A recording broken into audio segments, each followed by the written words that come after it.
కోపంతో నిన్ను చూసే వాళ్ళకి నీ పశ్చాత్తాపంతో పని లేదు. వీళ్లే కాదు, నీ చుట్టూ ఉన్న ఇంకో 100 మంది నిన్ను 100 రకాలుగా చూడొచ్చు. వాళ్ళందరూ వాళ్ళలో ఉన్న ఎమోషన్తో ఆలోచిస్తారు. నిన్నుగా చూడగలిగేది ఆ పైవాడి తర్వాత నువ్వు మాత్రమే.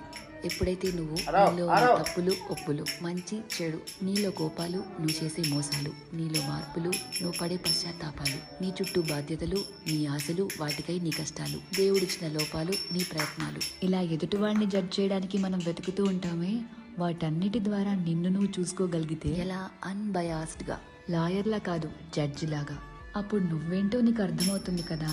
అదే సెల్ఫ్ అవేర్నెస్ అంటే. సెల్ఫ్ అవేర్నెస్ నీకు చాలా ప్రశాంతతనిస్తుంది.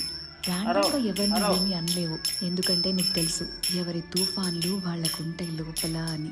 ఒకరిని జడ్జ్ చేయడం చాలా ఈజీ అబ్బా, కానీ నిన్ను నువ్వు జడ్జ్ చేసుకోగలిగితే personal growth, peace of mind అన్నీ దొరుకుతాయి. అందుకే